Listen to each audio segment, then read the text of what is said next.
Tu dis de quoi aux grands tontons de chez nous là qui croient qu'ils ont fini le jeu quand ils gagnent 2500 euros? Pour être puissant financièrement, il y a quelque chose qui s'appelle l'intelligence financière, il y a quelque chose qui s'appelle l'entrepreneuriat. Le problème en Afrique, c'est pas que les gens sont incompétents. Le problème part du fait que le système de santé a un gros problème. Moi, je veux sauver tous les malades du monde.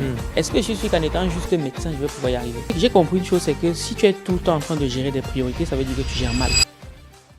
Avec Copili.io, attirer des abonnés qualifiés n'a jamais été aussi facile. Bonjour, bienvenue sur ce nouveau format, là où on ne m'attend pas, la chaîne des gens qui font mentir les statistiques et qui brisent toutes les barrières. Je suis accompagné de la Marche Doc. Et bonjour. Et notre première invitée est Valère Bélias. Valère, est-ce que tu peux te présenter pour ceux qui ne te connaissent pas? Ben écoute, déjà, merci de m'avoir fait l'honneur d'être le premier invité sur votre chaîne. Donc, pour ceux qui ne me connaissent pas, moi je suis Valère Bélias. Je me définis très souvent comme un chercheur d'argent. Et en parallèle de tout ça, je suis le promoteur de la maison d'édition, les éditions Argent Livre, promoteur du week-end de l'écrivain, du programme Plume d'élite, bref, tout ce qui tourne autour de l'écriture, de la promotion des auteurs, entrepreneurs, visionnaires, ceux-là qui écrivent pour impacter, vous me trouverez là. Et à côté de ça, je suis le cofondateur de Ultimate Pod. Justement, merci de nous faire cet honneur de venir enregistrer ce premier épisode chez Ultimate Pod. On donne la force. Voilà, donc merci. Donc voilà plus ou moins les casquettes que je décide de mettre en avant. Et en parallèle de ça, je suis un futur médecin généraliste. Je l'ai dit. Voilà. Donc, et puis, bon, accessoirement, écrivain, conférencier, voilà. Ben, je préfère le dire comme ça. Donc, de manière sommaire, je pense qu'on aura le temps d'épiloguer plus en longueur tout au long du podcast, quoi. Donc là, on a vu tes casquettes. Tu nous as dit que tu es chercheur d'argent et à la fin médecin. Ouais.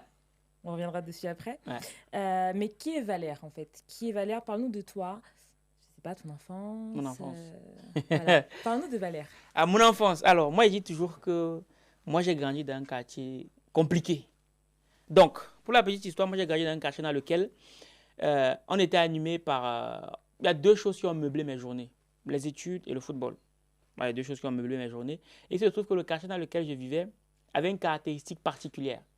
C'est que ce quartier abrite l'une des prisons les plus célèbres du Cameroun. Ah oui. Tout entier. Ah oui. Voilà. Et le quartier s'appelle Kondengi. Donc, il y en a qui sont en Kondengi, ils connaissent. Et ce qui fait qu'à chaque fois que je disais que j'habitais à Kondengi, on me posait toujours une question. À l'extérieur ou à l'intérieur? Donc, mon enfance a été bercée par le football. Moi, j'avais rêvé d'être le futur Samuel Eto'o. Même lorsque j'arrive en France, je me suis toujours dit que je voulais être le futur Samuel Eto'o. Sauf qu'une fois en France, ben, le temps que je comprenne les codes, ben, il se faisait un peu trop tard pour que je puisse devenir le futur Samuel Eto'o. Mais les choses ont voulu qu'à côté de ça, je bascule dans la médecine. Et, Tu as les gènes pour. pas du tout, je sais pas. Franchement, Oh. bon, oui, après, je suis un Camerounais, voilà. Le continent. Voilà, je suis un Camerounais. Donc, et puis, bon, les choses ont voulu que je me retrouve en médecine. Et en deuxième année, il va se passer quelque chose d'assez bizarre. C'est que, je me rappelle toujours, c'est mon stage infirmier. D'accord. Lorsque j'arrive au stage infirmier, parce que moi, à la base, je fais médecine parce que je veux soigner tous les malades du monde entier. La base. Parce que mon père, justement, décède suite à une négligence médicale dans un grand hôpital au Cameroun. Et donc, lorsque j'arrive en France, je me dis, je vais faire médecine par rapport à ça. Et il se trouve que le premier jour de mon stage d'infirmier, surtout que lorsque tu viens d'avoir dès que tu as reçu le concours d'entrée en faculté de médecine en France, tu te sens pousser des ailes, quoi. Ah oui. Ouais. Tu as l'impression, quand tu vas arriver à l'hôpital, on va te dérouler le tapis rouge. Je te jure. On va te dire, bon. Tu prends les transports, tu as envie de le dire à tout Ah le monde. oui, je te dis que tout le monde t'attendait, tu es le héros de la nation et tout. Et donc j'arrive, je me rends compte que, ben, c'est à peine si on savait si j'étais là. Ah oui. Je me rends compte que même la dame qui passe le balai, tout le respect que j'ai pour elle ou lui, ben, ils savent plus de choses sur la santé que moi. J'ai réfléchi plein de trucs à l'école, mais je me rends compte que c'est pas grand-chose. Et mal m'en a pris lorsque, ce jour-là, le premier jour de stage, imaginez-vous, il y a un patient qui tombe en détresse respiratoire, c'était dans un service de pneumologie, et, manque de bol pour nous, il y avait un seul médecin senior qui avait 14 années d'expérience. Ouais. Donc, il prend en charge rapidement le patient. Pendant qu'il prend en charge le patient, c'était vraiment une urgence, il y a un autre patient qui tombe également en détresse respiratoire. Ah ouais. Et il n'y a que le médecin senior, il y a le seul médecin senior qui est là dans le service. Et je vois comment il galère là, mais il y a un autre qui attend. Là, je commence à me dire, voilà un médecin Ouais. qui a plus de 14 années d'expérience, Ouais. mais qui n'arrive pas à sauver 2 vies à la fois. Et moi, je me dis, ben, Moi, je veux sauver tous les malades du monde. Est-ce que je suis qu'en étant juste médecin, je vais pouvoir y arriver? C'est comme ça que, bon, je commence à me remettre en question. Et donc, en 2019, je vais au Cameroun pour un stage dans un service de chirurgie viscérale parce qu'à la base, je me voulais être chirurgien, tout ce qui concerne le ventre, quoi, pour ceux qui ne comprennent peut-être pas. Et je me rends compte que, bon, sur place, la connaissance théorique est là. Oui. Mais au niveau de la pratique, des fois, ce n'est pas ça. Ce n'est pas pour dire qu'ils sont moins compétents. C'est juste que la médecine est différente. Mais il se trouve que la médecine en Afrique subsaharienne est encore tributaire de tout ce qui est de l'ancienne colonisation et même l'éducation. Donc, ce n'est pas matériel, c'est vraiment la pratique. La pratique, en elle-même. Il manque parfois des outils. Oui, ok, d'accord. Parce que des fois, même pour un électrocardiogramme, ici, c'est banal pour un étudiant de deuxième année de faire un électrocardiogramme, de l'interpréter. Sauf que là-bas, bon, des fois, même pour faire un électrocardiogramme, déjà, ce n'est pas gratuit, ce n'est pas donné. Et en plus, l'interpréter, c'est autre chose. Donc, même pour une gazométrie artérielle, c'est compliqué parce que déjà, il faut le faire. Il n'y a pas forcément le matériel pour le faire. Et je me rends compte qu'en fait, la théorie est longue, mais au niveau de la pratique, ce n'est pas toujours ça. Faute d'outils. Oui. D'accord. Et donc, je me dis, bon, pourquoi il n'y a pas les outils? Très vite, je remonte aux problèmes financiers. Exactement. Très vite, je remonte au système de santé. Et très vite, je me rends compte que le problème en Afrique, ce n'est pas qu'il n'y a pas... c'est pas que les gens sont incompétents. Le problème part du fait que le système de santé a un gros problème. Enfin, le problème part, voilà. Et je me dis, bon, comment faire pour agir sur le système de santé? Si je veux sauver tous les malades du monde, et pas en l'occurrence en Afrique, il faut agir sur le système. Et donc, ça passe par la finance. Et donc, pour avoir un poids sur le système, il faut être puissant sur le plan financier. Et je poursuis mes recherches, je me rends compte que, bon, pour être puissant financièrement, il y a quelque chose qui s'appelle l'intelligence financière, il y a quelque chose qui s'appelle l'entrepreneuriat. Donc, voilà comment, plus ou moins, je me lance sur les réseaux sociaux parce que je suis en deuxième année. Il faut être puissant financièrement. J'ai à peine 100 € de bourse. Donc, je peux toujours courir, quoi. Mais j'avais deux choses très importantes. Ou du moins, j'avais Internet, mon téléphone portable et le plus important, mon cerveau en mode éveil. Voilà. Exactement. Mais je te couper parce que tu es quand même passé vite dessus, mais tu nous expliques que tu étais au Cameroun, que tu es arrivé en France et paf, tu as eu médecine et tu passes vite. Oui, je fais deuxième année. Mais déjà, au point de base, parce que c'est pas tous les immigrés, enfin tous les immigrés tu peux l'utiliser, moi j'ai pas de problème avec ça. À passer le concours. Toi, tu arrives, tu sors du Cameroun, tu vas en médecine. T'as pas eu des doutes, des peurs? Mais je dirais même mieux que ça, parce que tu nous as précisé que tu venais d'un quartier difficile et reconnu comme étant celui de la prison. On te demandait est-ce que tu venais de l'intérieur ou de l'extérieur, sachant que en France même, quand une personne dit venir d'une cité, alors qui n'est même pas forcément dangereuse, mais simplement le fait de venir d'une cité, on a l'impression que les chances de réussite sont moindres, voire certains ne tentent même pas médecine. Et toi, tu sors d'un pays différent, d'un quartier difficile où il y a une prison, et on a l'impression que c'est simple. Tu dis, j'ai l'histoire avec mon père, et là, je me dis, il faut que je fasse médecine. Tu y vas, tu fonces, mais il y a quelque chose avant, il y a... entre l'arrivée et la réussite, voilà, c'est comment ça s'enchaîne en fait. En fait, d'où tu viens ne détermine pas forcément où tu iras. Non. Le tout, c'est qu'il faut avoir faim, c'est tout. Il faut avoir faim. Et c'est ça que je voulais entendre. C'est pour ça qu'on te pose la question, Il faut avoir faim, parce que lorsque tu te retrouves en classe de 4e ou de 3e et que tu fais la cour à une fille, elle te dit que tu ne peux pas me prendre en charge, donc je ne sors pas avec toi. Là, tu comprends vite que il faut trouver il faut faire des sous. Donc, en gros, moi, j'arrive du Cameroun, sincèrement. Moi, je me suis toujours dit, moi, je vais faire de grandes choses. Et d'où je venais, c'est justement parce que je venais d'un endroit difficile que je me suis toujours dit qu'il faut que je fasse de grandes choses. Toujours. D'accord. Voilà. Donc, pour quelqu'un qui vit dans des quartiers plus ou moins précaires, c'est même justement pour ça que tu dois te battre pour t'en sortir. Parce que moi, je dis, pour quelqu'un qui est dans une famille où tout va bien, où il est là à manger le matin, à midi, le soir, bon, ça va, il peut se permettre encore de cela couler douce. Mais est-ce que tu as eu justement un modèle ou quelqu'un qui t'a dit « Ah, c'est possible de faire ça » parce que c'est ça que les gens ont parfois du mal à se dire. Ils ont envie, mais bon, ils ne savent pas si c'est possible. Toi, est-ce que tu as eu quelqu'un qui t'a motivé à faire ça? Oui. En fait, j'ai compris une chose, c'est que les êtres humains apprennent par référence. Dès lors qu'on voit quelqu'un qui est dans la même situation que nous a pu obtenir des résultats, tout de suite, on se dit « Moi aussi, je peux le faire ». Donc, moi, s'il y a quelqu'un qui m'a énormément inspiré, moi, il n'est jamais caché, c'est le docteur Claudel Nubissi, qui est au Cameroun, à qui je fais un gros big up. Alors, il se passe quoi? Moi, je me lance sur les réseaux, je ne sais pas trop ce que je vais faire, parce qu'Internet, beaucoup de gens ne s'en rendent pas compte, mais c'est une opportunité énorme. Tout le monde peut devenir ce qu'il veut devenir grâce à Internet. Donc, moi, sur Internet, je fais connaissance de ce monsieur, médecin au Cameroun, entrepreneur qui impacte des vies. Et quand je le vois, c'est là que je me rends compte que c'est possible. Et je me dis, moi, je veux être comme ce gars. Donc, tu as tenté de te lancer sur Internet avant médecine, c'est ça? Non, c'est quand j'étais en médecine. D'accord. Okay. Mais je ne savais pas ce que je devais faire. D'accord. Mais le fait de le voir faire, je me suis dit, ben, moi aussi, je peux le faire. Je peux utiliser quoi? Internet. Mais quoi sur Internet? Comment m'y prendre sur Internet? Je ne savais pas. Et c'est là que j'ai juste envie de dire qu'il faut juste commencer. Parce que beaucoup de gens veulent lancer des projets, mais ils disent que ouais, je ne sais pas comment faire. Ça, c'est la grosse excuse. Je ne sais pas comment faire. Exactement. Parce qu'on se dit, comme je ne sais pas comment faire, on a trouvé l'excuse, on ne fait rien. Non. Fais. Et au fur et à mesure, moi, je crois à l'univers, d'aucuns croient en Dieu, d'aucuns croient en Allah.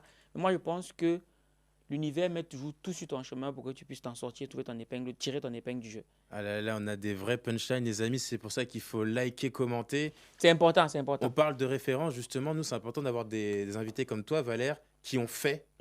Voilà, pour que tous ceux qui regardent, tous ceux qui sont chez eux, là, au lieu de scroller sur Facebook, regardez ça, inspirez-vous et faites les choses. C'est vraiment le but de notre chaîne, c'est vous pousser à faire les choses. Non, c'est important. Merci, Valère. Non, je t'en prie, c'est tout le plaisir pour moi. Moi, je suis un peu curieuse quand même. Ouais. Parce que du coup, on comprend que tu as été inspirée pour lancer une chaîne YouTube, que ta vocation aussi de médecin a été déclenchée par un événement. Ouais. Mais je veux revenir à ton deuxième, entre parenthèses, troisième, mais que j'associe à la chaîne YouTube, domaine, c'est l'écriture, puisque tu as écrit quelques ouvrages. Ouais. Donc, tu as écrit 14 livres pour réussir, vendre comme un sniper, les pauvres sont égoïstes, un pied à l'école, un pied dans le business. Yes. Sachant que les deux derniers sont sortis en 2021. C'est ça. Et comment tu te lances dans l'écriture? Parce que c'est pareil, déjà lire pour beaucoup d'entre nous dans la communauté, on sait que c'est pas compliqué, mais c'est pas forcément quelque chose qu'on voit beaucoup dans notre communauté. Mais toi, carrément, tu écris des ouvrages. Donc, comment ça te vient? Comment, en parallèle en fait, de tes études de médecine, tu parviens à faire tout ça, notamment à écrire? Ok. Chez nous, au Cameroun, il y a un dicton qui dit que chaque fois que les gens te posent la question de savoir comment on fait, 3 points de suspension, ça veut dire que l'argent n'est plus loin. Ah oui, c'est-à-dire que je l'ai dit dans les livres. C'est important de le noter. Et les gens n'ont pas compris à quel point écrire un livre peut être une opportunité exceptionnelle. Oui. Je raconte l'histoire. Donc moi, je me lance parce que je dis, oui, il faut commencer quelque part. Il faut avoir le courage de commencer et le courage de ne pas abandonner. Donc je commence sur les réseaux. Sincèrement, je ne sais pas du tout ce que je suis en train de faire. Je ne sais pas où je vais. Je patauge. Et il se trouve qu'à un moment donné, en suivant certaines personnes, les retours des gens qui suivent au quotidien ce que je fais, je me dis, OK, je vais lancer un business d'achat-revente de chaussures. Je lance ce business-là, je partage sur les réseaux. Et tout de suite, on me pose la fameuse question de savoir, Valère, comment est-ce qu'on fait pour gérer l'école et le business? Je me dis, voilà une opportunité. Dans ce qui fait que je me dis, comment monétiser cette question qui revient très souvent. Okay. C'est de là que j'ai écrit le livre « Un pied à l'école, un pied dans le business ». En fait, c'était à la fois pour répondre à un besoin, mais aussi pour générer de l'argent à partir de ce besoin. Et lorsque j'écris ce livre, je me dis, j'écris un livre, c'est terminé, je réponds à la question, on n'en parle plus. Mais je me rends compte que quand je l'écris, ben, les gens apprécient. Et il y a d'autres questions qui reviennent, notamment celle de savoir, parce que c'est une thématique que j'aborde quelque peu dans ce livre-là, c'est comment faire pour se bâtir son mindset financier. Problème, opportunité. J'écris dans le livre « Les pauvres sont égoïstes », qui n'est pas un livre sur l'intelligence financière, loin de là. C'est un livre sur le mindset financier, parce que c'est deux notions totalement différentes. Alors et justement, j'allais te poser la question, j'allais te dire, mais le titre, il est particulier. Moi, à chaque fois, il me fait sourire, il est impactant, il est direct, il est audacieux. Quand tu cherches, quand tu écris ce livre, est-ce que le titre est fait justement pour percuter? Quelle idée tu as derrière? Parce que moi, vraiment, il attise ma curiosité. Ça veut dire qu'on a réussi notre pari. Okay. Parce que l'une des erreurs que beaucoup de jeunes auteurs commettent, c'est de penser qu'écrire un bon livre suffit. Le livre reste un produit qui, pour être vendu, se doit être visible. Parce que si tu n'es pas vu, tu ne vends pas. Okay. Et pour être vu, il faut avoir utilisé les stratégies marketing. Et il n'y a rien de pire en marketing que de laisser de l'indifférence auprès des gens. Donc, lorsque tu as un produit, il faut que ça fasse du bruit. C'est très important. Et donc, lorsque moi j'écris ce livre-là, je me dis, il faut que quand les gens voient ce titre-là, que ça les interpelle. Si vous remarquez bien la couverture, c'est en rouge, bleu, c'est pas fait au hasard. Voilà. La pauvreté n'a aucune vertu. Voilà. Typique. Voilà. Et donc, lorsque j'ai l'idée de ce livre, je me dis, quel est le titre qui pourrait à la fois résumer l'esprit dans lequel je l'écris, mais surtout allumer une petite, interpeller les différentes personnes qui pourraient tomber sur cette couverture. Et c'est donc comme ça que, après réflexion, je me dis, mais attendez, beaucoup de gens, tu vas dire à quelqu'un, ok, lance-toi sur les réseaux pour parler de ton business. Oh, je n'aime pas la caméra, j'ai peur de ce que les gens vont penser de moi. Ok, lance un business, j'ai peur de perdre mon argent. Le dénominateur commun avec toutes ces phrases, c'est quoi? C'est je. C'est pas si vous voyez un peu le truc? Oui, c'est je. Voilà. Donc, à chaque fois, lorsqu'une personne dit je, elle ne pense qu'à elle. Je n'ai pas besoin d'argent pour être heureux. Oui. Tu vois? C'est le jeu. Maintenant, tournons la phrase différemment. Si toi, tu n'as pas besoin d'argent pour être heureux, ta mère en a besoin. Ta future femme en a besoin. Tes enfants encore plus. Tu vois un peu le truc? Exactement. Donc, tu te rends vite compte que, en fait, dès lors que tu commences à penser aux autres, ta manière de faire les choses change. Parce qu'au fond, l'argent qu'on gagne, c'est quoi? C'est juste le reflet de la valeur qu'on apporte aux autres. Plus tu apportes de la valeur aux autres, plus tu gagnes de l'argent. Donc, un pauvre, c'est quoi? C'est quelqu'un qui n'apporte rien. Et le mari d'un pauvre, c'est une pauvresse. Les deux vont devenir les pauvres. Ils ne peuvent rien apporter au monde entier. Ça, c'est quelque chose de fondamental que les gens doivent comprendre. Tu vois un peu le truc? Donc, et donc, vraiment, l'idée, quand je mets ça, c'est juste vraiment dans la provocation. Parce que d'habitude, on se dit, les pauvres, ils n'ont rien, donc ils ne peuvent rien apporter. Mais sauf que tout le monde a quelque chose à apporter. Mais dès lors que tu te dis, bon, je n'ai rien à apporter, qu'est-ce qui va se passer? Quand tu vas aller voir quelqu'un qui, d'apparence, a plus d'argent que toi, très souvent, c'est quoi? Tu vas lui soumettre tes problèmes. Oui. Je ne vais pas bien. J'ai des problèmes d'argent. Mon enfant est malade. C'est toujours moi. Mais au cas où moi, tu te dis, ben lui, là, à quoi est-ce que je peux lui être utile? C'est vrai. Tu vois qu'une fois de plus, les gens qui estiment qu'ils n'ont pas pour donner, ils sont très nombrilistes. Ils sont très focalisés sur leurs problèmes. Exactement. Et c'est pour ça que j'ai dit que les pauvres sont égoïstes. Tu as complètement raison.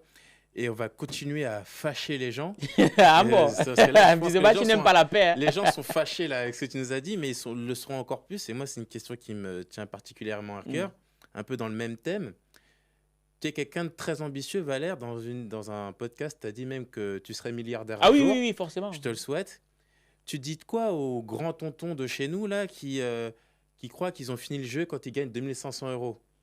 Mais qu'ils arrêtent de rêver petit. Parce que justement, ils rêvent trop petit. 2500 €, c'est rien du tout. À 2500 €, tu peux même pas avoir un bel appart sur l'avenue des Champs-Élysées. Oui, mais ils donnent des leçons. Oui, regarde mon fils, comment devenir riche. Les gars ont 3000 €. Toi, qu'est-ce que tu leur dis? Mais je leur dis que, en fait, ils ont de très mauvaises références. Parce qu'ils me sont rendus, une fois de plus, c'est une question de référence. Et l'un des cailloux dans le pied de la chaussure de l'Africain en général, c'est que nos références sont très petites. Oui. Moi, je me suis rendu compte d'une chose, c'est qu'il suffit de changer d'environnement pour voir la vie totalement différemment. Pourquoi? Parce qu'en fond, qu'est-ce qui se passe? Dans l'environnement, on reçoit certains types d'informations. Oui. Ces informations vont déterminer les pensées qui vont nous habiter. Ces pensées vont avoir un impact sur nos émotions.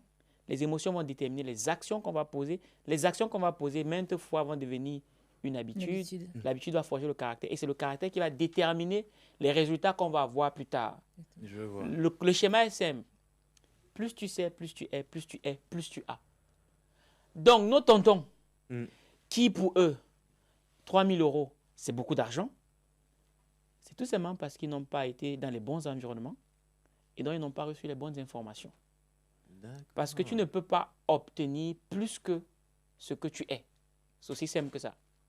D'accord, belle, jolie réponse. Évidemment, le but, c'est pas, là je m'adresse aux téléspectateurs, le but, c'est pas de dire qu'une personne qui gagne 2000 € est médiocre. Le but, c'est de dire qu'il faut viser haut, il faut voir grand. Et on fait ce petit reproche, je pense, vous faites ce petit reproche aux personnes qui s'arrêtent, qui se mettent une limite, alors qu'on peut dire que the sky is the limit.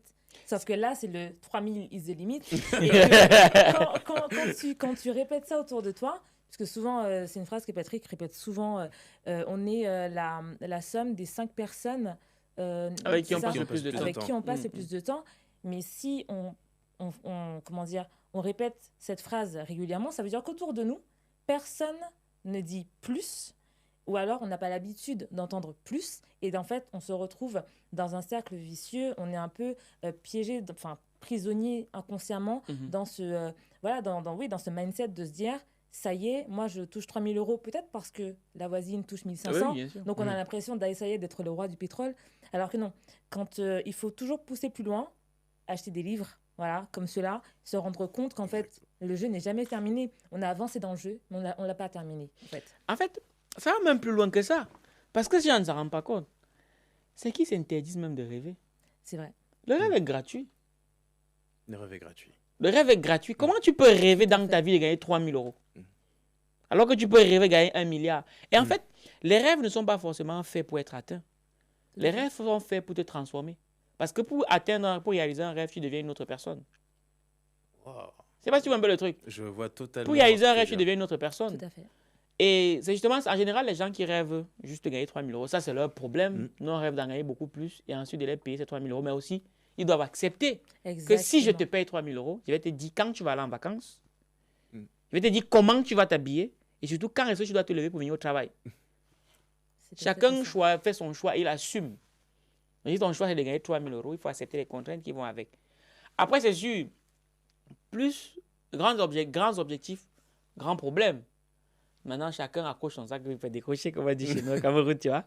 Donc, c'est juste pour interpeller ces aînés-là qui sont à 3 000 €. 1, le rêve est gratuit. 2, par moment, ils le font aussi parce que c'est leur zone de sécurité. Ils ne veulent pas se mettre plus de contraintes que ça. Parce que dit que tu veux gagner plus de 3 000, ça veut dire qu'il faut que tu te challenges. Il faut que tu affrontes le fait que quand tu vas gagner plus de 3 000, on te traite de malhonnête, de sorcier et tout ce qui va avec. Peut-être qu'eux, ils ne veulent pas être frottés à tout ça. Donc, ils préfèrent se dire, OK, 3 000 € pour moi, c'est suffisant.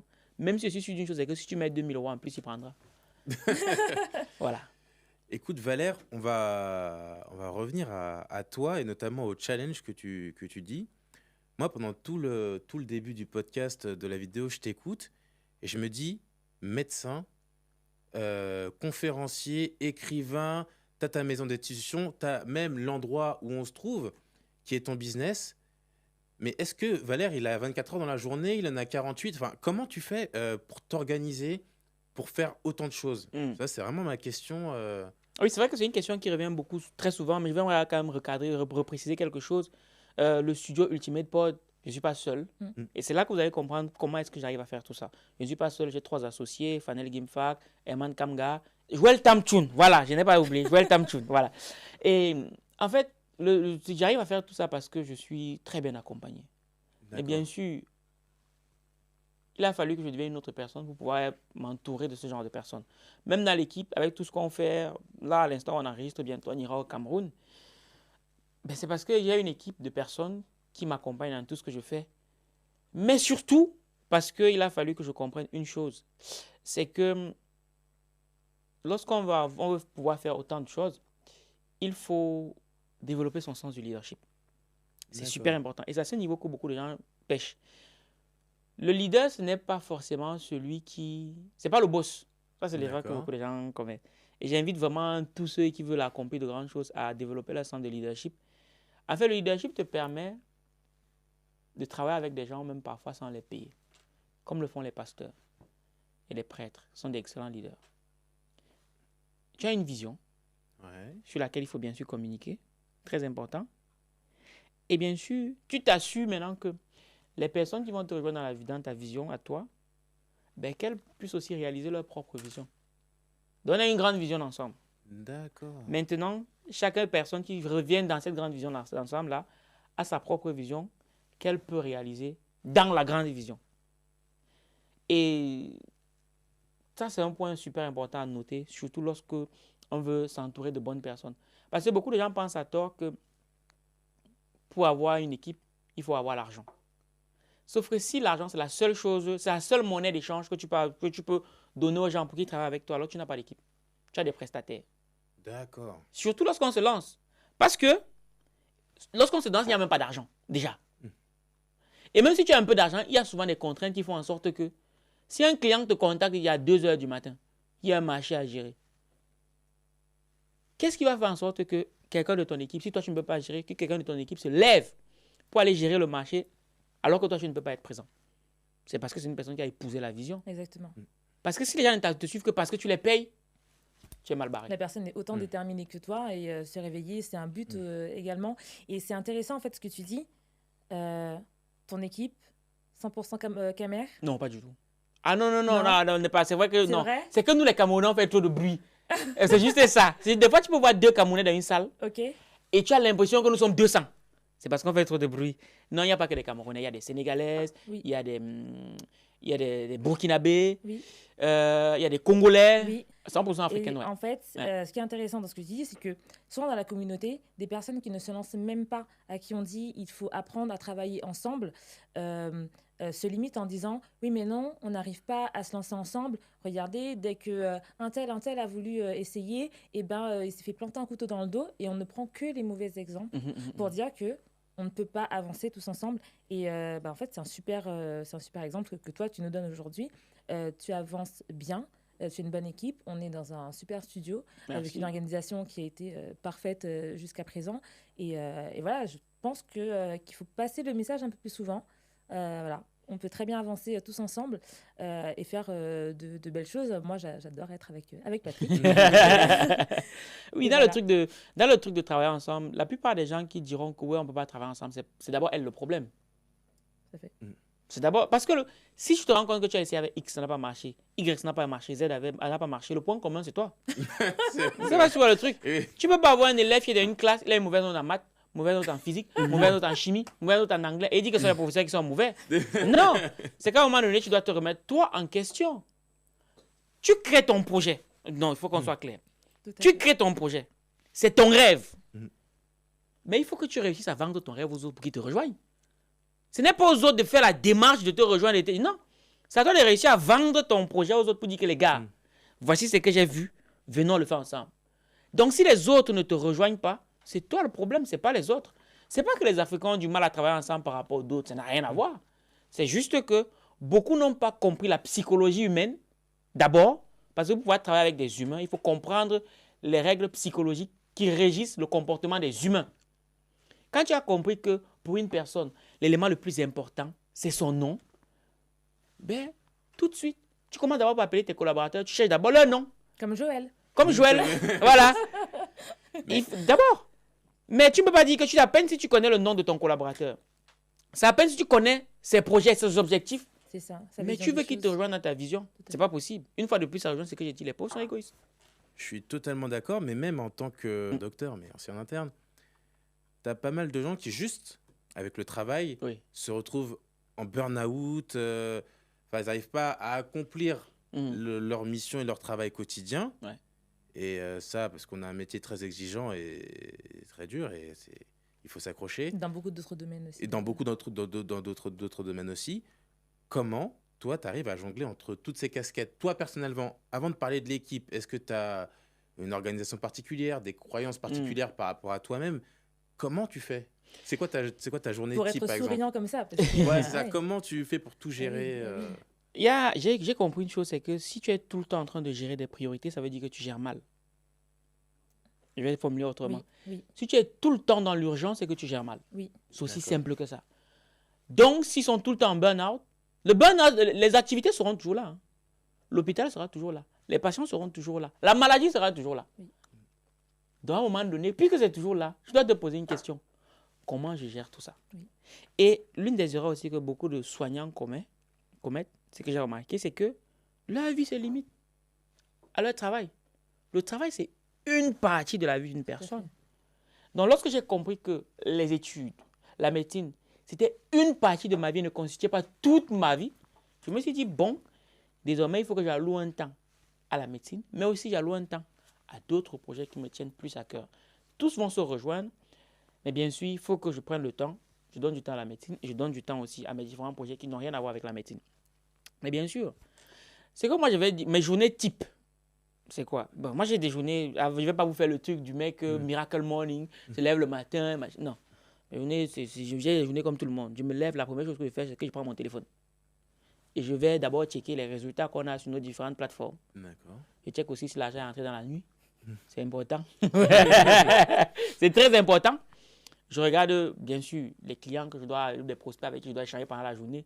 Parce que lorsqu'on est en business, il faut toujours...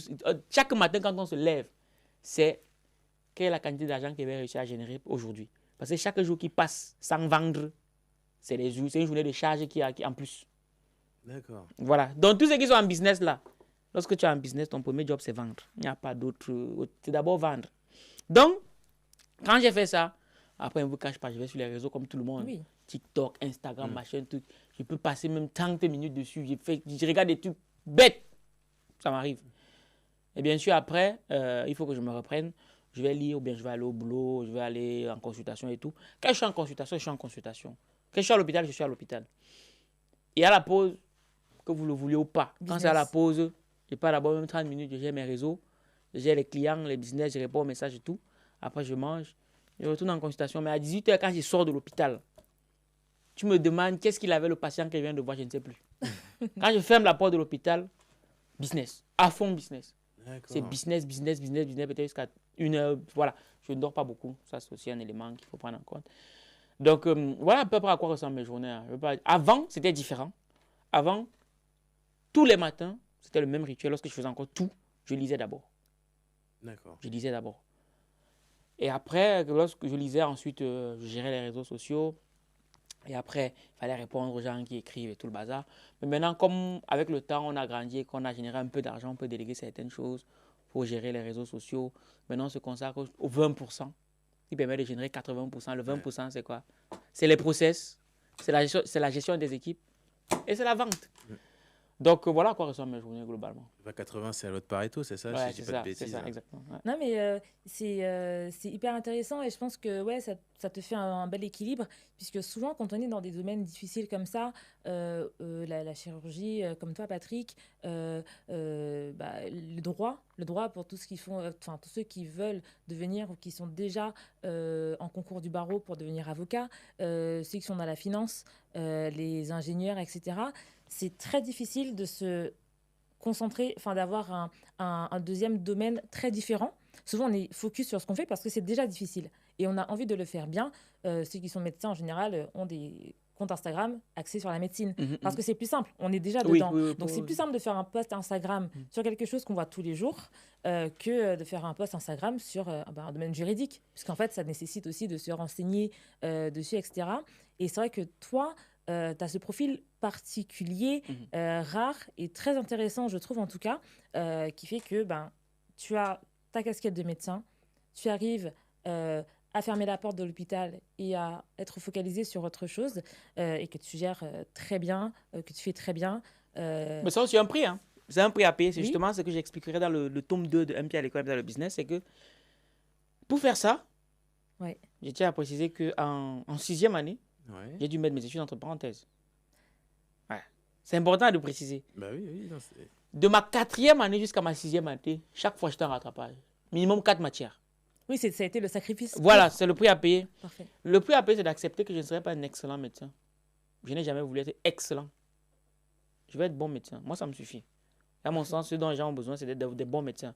Les excellents médecins, moi, je leur laisse ce côté-là, donner toute leur vie à la médecine. Moi, c'est très bien, on en a besoin. Exactement. Mais moi, je voulais être un bon médecin parce que j'estime que ce que je vais faire en parallèle, ça aura aussi son impact dans la société parce que l'être humain, c'est un autre bio-psycho-social. Exactement, il faut être OK avec ça en fait dans la vie. Je ne sais pas ce que tu en penses, toi, Patrick, mais souvent, on voit, nous, à l'hôpital, des grands médecins, des grands PUPH, etc. On a l'impression que si on ne devient pas eux, voilà. On n'est rien. On est rien du tout, exactement. Il faut être OK avec ça. Moi, c'est pareil. Hein. Tout comme toi. C'est ça, d'ailleurs, justement, ça me fait penser à une partie du pseudonyme que je prends, qui est Dr. Howard, qui était un chirurgien et un entrepreneur. C'est justement ces profils un peu variés, un peu atypiques, qui sont multipotentiels. Et justement, toi, Valère, là, on est face à la caméra, face à tout le monde. Quel conseil tu donnerais à un jeune, justement, qui a du mal à se projeter, un jeune dans nos quartiers qui aurait besoin de conseils, qui doute de lui-même? Qu'est-ce que toi, Valère, tu lui donnerais comme conseil? La réponse est dans la question. Le quartier. il faut changer d'environnement, c'est tout. Et quand je parle d'environnement, il y a l'environnement physique, mais il y a aussi l'environnement virtuel. Oui. Ok, tout de suite, ok, tu vas me dire que tu es un jeune, 18 ans, tu vis chez tes parents et tu ne peux pas quitter le domicile familial. Je le comprends. Mais on apprend à devenir grand auprès des grands. Il faut aller là où les choses se passent. Il y a des livres. Et je dis toujours, un livre peut changer ta vie à partir du moment où tu le lis. C'est fondamental. Parce que quand tu lis, c'est quoi? C'est d'autres informations. Tu te frottes à la pensée des personnes à qui tu veux ressembler. Là, déjà, tu es en train de changer d'environnement psychologique. Et moi, c'est ce qui s'est passé. Moi, je vis dans un environnement dans lequel personne dans ma famille ne comprend ce qu'est l'entrepreneuriat. Lorsque j'ai même commencé, ma mère m'a dit que mais toi, tu es médecin ou tu vends les chaussures sur Parce qu'en fait, dans le corps médical, on ne comprend pas comment un médecin, futur médecin, l'élite de la nation, vend des chaussures. Exactement. On ne comprend pas. On trouve que vendre, c'est rabaissant. Sauf que la vente, c'est la vie. C'est ça. On ne s'en rend pas compte. Ne serait-ce que pour les réseaux sociaux. Hein. Il y a quelques années de ça, être médecin et avoir une page Instagram, c'était déjà le truc, oh là là, qu'est-ce que tu fais sur les réseaux, t'es médecin, nous on fait pas ça. Et aujourd'hui, tout le monde a une page Instagram. Mais c'est pour vendre. Si tu ne vends pas, on va te vendre des choses. Et même le médecin au quotidien, il vend sa compétence. Exactement. Le médecin vend tout le temps.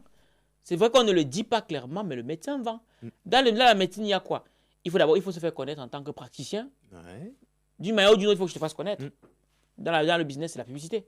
Tu présentes bien. Voilà. Tu fais de bons diagnostics. Tu fais de bons diagnostics. Tu as expérience client. Eh oui.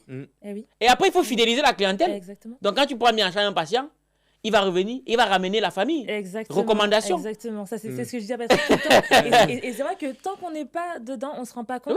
Oui. Moi, ça fait 1 an maintenant que je remplace. Et quand on a les gens comme ça qui reviennent, qui disent je viens parce que mon frère est venu, il va beaucoup mieux, et puis ma tante, et puis ma soeur. Et on se dit, mais je ne comprends pas là, moi je suis médecin, voilà.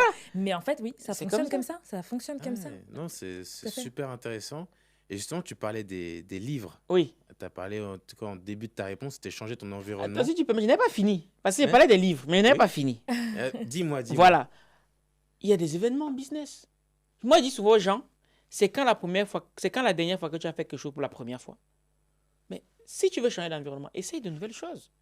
Ok, d'habitude, tu vas regarder des matchs de foot. Décide un jour d'aller à une conférence. Tu ne sais pas de quoi on va parler. Tu te dis, ok, je me donne une chance, j'y vais. J'ai entendu parler d'une conférence, d'un événement qui aborde des sujets dont je n'ai pas l'habitude. J'y vais pour voir. Et des fois, un événement, juste le fait de voir des personnes qui sont parties du même environnement que toi et qui ont pu accomplir quelque chose, ça crée le déclic. Wow. Juste ça. Donc, c'est pour dire qu'aujourd'hui, on n'a plus d'excuses. C'est vrai. Il y a même des conférences en ligne. Il y a du contenu sur YouTube. Là, donc, on ne m'attend pas. Hein. Voilà. Cliquez, likez, abonnez-vous. Hein, mais d'ailleurs, toi, t'en fais aussi non? Des conférences? Oui. Ah, ben j'en fais tout le temps. Oui, voilà. J'assiste et j'organise. Je dis genre, on organise, mon équipe et moi. Donc, de façon internationale, hein, parce que voilà, en France, le week-end de l'écrivain, au Burkina Faso, au Burkina Faso, c'est quelqu'un là qu'on a, mesdames et messieurs, c'est pour ça, faut liker, s'abonner. Hein. D'habitude, j'ai pas l'habitude que ce soit comme ça, c'est moi qui. Ouais. Donc vraiment, aujourd'hui, si j'ai un conseil à donner à quelqu'un, c'est juste de commencer par changer d'environnement. Je ne vais pas lui demander, juste commencer à changer d'environnement. Juste ça. Et il verra ça, les choses iront toutes seules. Eh bien, écoute, merci Valère. Justement, on va arriver sur les questions de la fin. Ouais. Après le conseil à un jeune, est-ce que tu es le premier invité du coup, de ce nouveau format? Est-ce qu'il y a quelqu'un que tu verrais à ta place, justement? À ma place, ça dépend de ce que vous recherchez. Nous, on cherche l'inspiration. Inspiration. Là, tout de suite, à ma place, je verrais quelqu'un pour qui j'ai beaucoup d'admiration. Karamo Sangaré. Pourquoi Karamo? C'est quelqu'un qui, malgré tout ce qu'il peut faire, malgré l'impact qu'il a, c'est quelqu'un de très humble, de très ouvert. Donc, et il est aussi très jeune. Il a une vision de fou et il fait bien ce qu'il fait. Donc, vraiment, pour moi, s'il y a quelqu'un que je verrais là, c'est Karamo Sangaré. Ouais. D'accord. Si vous voulez, je pourrais même faire la connexion volontiers. L'invitation est lancée. L'invitation est lancée. Ouais. Et est-ce que tu aurais d'ailleurs un petit mot de la fin? Moi, ce que je dirais, c'est le monde n'est pas mauvais à cause des mauvaises personnes, mais le monde est mauvais à cause des bonnes personnes qui ne font pas leur travail. Ça, c'est une phrase que je garde à l'esprit chaque fois que les gens se disent que le monde va mal. Parce qu'en soi, chacun a sa carte à jouer. Donc, si on estime que le monde va à gauche et qu'on estime qu'il devrait aller à droite, ben, jouons la carte pour qu'il aille à droite.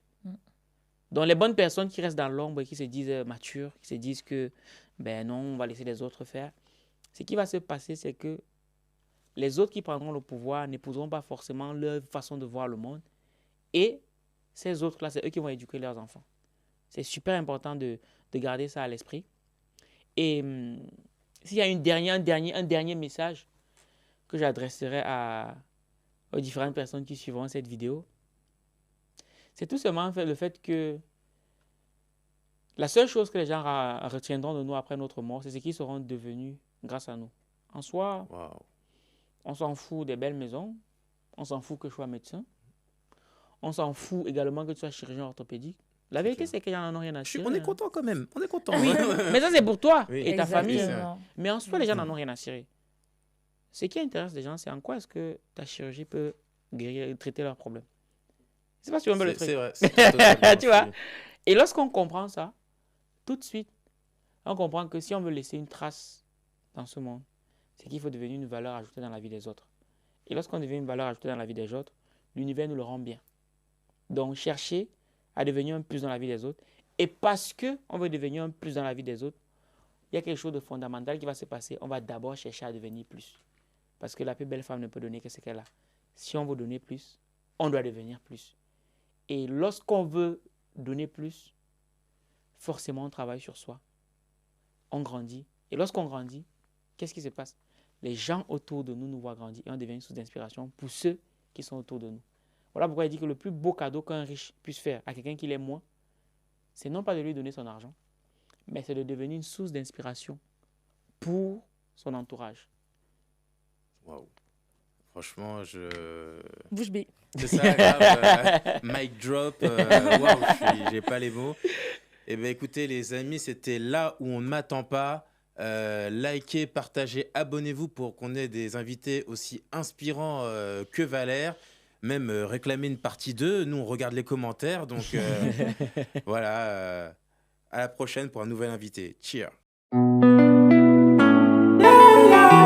CRS James, GBS Music. C'est encore moi, c'est encore la 3D. Les éditions Argent Livre, Immortel. Les éditions Argent Livre. Et si je pouvais changer l'histoire, mon expérience j'allais la partager. Car beaucoup d'humains se trompent par faute de recueil pour s'inspirer. Quand on pas de grandir, c'est pas question de l'âge ou de physique. On parle de vision, on parle de rêve. Des livres pour forger le mindset. Argent Livre. Concrétisez vos rêves à changeant de vie. C'est l'unité de mesure de la réussite. Coucher ton histoire sous forme de livre. Édition à l'appel, place à Argent Livre. Et y'a ceux qui écrivent et ceux qui lisent. Ceux qui écrivent pour changer de vie. Et y'a ceux qui lisent et ceux qui écrivent. Ceux qui lisent pour changer. Écrire pour impacter, je suis immortel. Aïe, aïe. Écrire pour impacter, je suis immortel. Aïe, aïe. On veut changer l'histoire, laisser un héritage. Écrire pour impacter, je suis immortel. Aïe, aïe. Donne-moi une feuille et puis un stylo. Oui, s'ouvrir au monde sous forme de plusieurs mots. Frère, tu sais pas besoin d'être au niveau. Argent. Écrire un livre, c'est pas affaire d'intello. On renaît de ses cendres grâce à un livre. On raconte les meilleurs grâce à des livres. Et même si t'arrêtais de vivre, tu seras immortel grâce à un livre. Les éditions Argent Livre. Concrétisez vos rêves à changeant de vie. C'est l'unité de mesure de la réussite. Coucher ton histoire sous forme de livre. Édition à l'appel, place à Argent Livre. Et y'a ceux qui écrivent et ceux qui lisent. de l'écrivain. Ceux qui écrivent pour changer de vie. Et y'a ceux qui lisent et ceux qui écrivent. de l'écrivain, ceux qui lisent pour changer de vie. Écrire pour impacter, je suis immortel. Aïe, aïe. Écrire pour impacter, je suis immortel. Aïe, aïe. On veut changer l'histoire, laisser un héritage. Écrire pour impacter, je suis immortel. Aïe, aïe. Week-end de l'écrivain. Week-end de l'écrivain. Week-end de l'écrivain. Bienvenue, week-end de l'écrivain.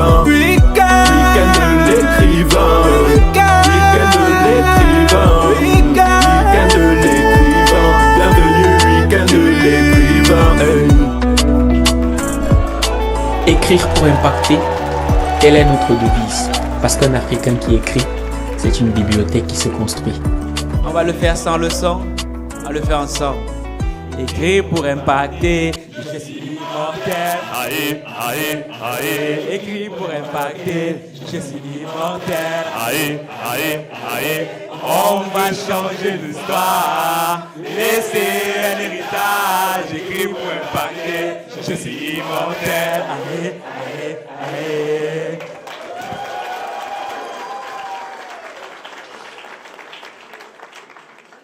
Merci beaucoup, vous pouvez vous asseoir. Est-ce que Maître Béco dans la salle? Oui.